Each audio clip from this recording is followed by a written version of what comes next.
Alrighty, also the male is back out. You can see his head just under the female's head there. So they each got a 12-minute soaking. Water started out at 95 degrees and cooled off a little bit. But let's talk about some more care. So these guys come from arid environments in Vietnam, Cambodia, Laos, Indonesia.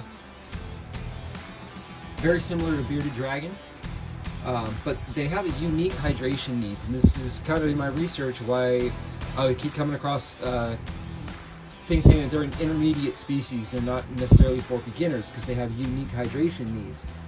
So we still have to keep the humidity between 40 and 60%, but we really need the bottom layers to be kept moist. These guys out in the wild, there's a lot of streams and rivers in their natural habitat, and so what they're doing is especially at night, they're curling up in the mud, in the muck, in the wetness next to those rivers and so under rock piles, and they're actually pulling in moisture from outside of their environment into their bodies, and that's what helps give them more hydration needs. Not so much drinking out of a water dish. We're offering it, but what we're going to do right now is top that whole thing off. So I've got a gallon of water here, and I'm going to pour it into the bowl, overflow it, and let it go throughout the rest of the tank, and then it'll settle and drop, and we won't have this huge humidity spike. We'll have a little bit here in the beginning, but what we're going to have is that top layer dry off for us. And it's going to clean out the water dish.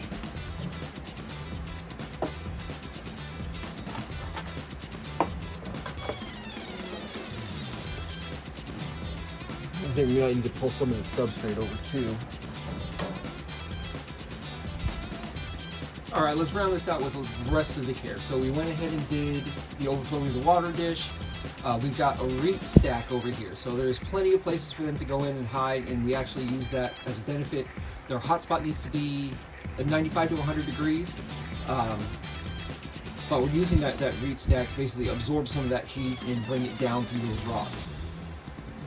So, and also they are omnivorous, so they will eat a little bit of vegetable matter. So same stuff I give bearded dragons, collard greens, mustard greens, dandelion greens, little mix. We're gonna go ahead and set that on our shaded side or cool side.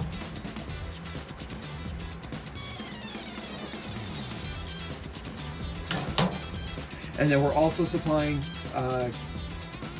a T8 12% or 10.0 UVB. Actually, no, there's an Arcadia bulb in this T8 fixture that is a T8 12%.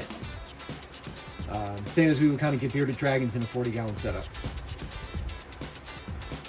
And we're providing the overhead heat. It's at 95 degrees to 100, and we're supplying full spectrum lighting with an LED aquarium light, 36-inch strip. See if we can get some really cool up-close shots here.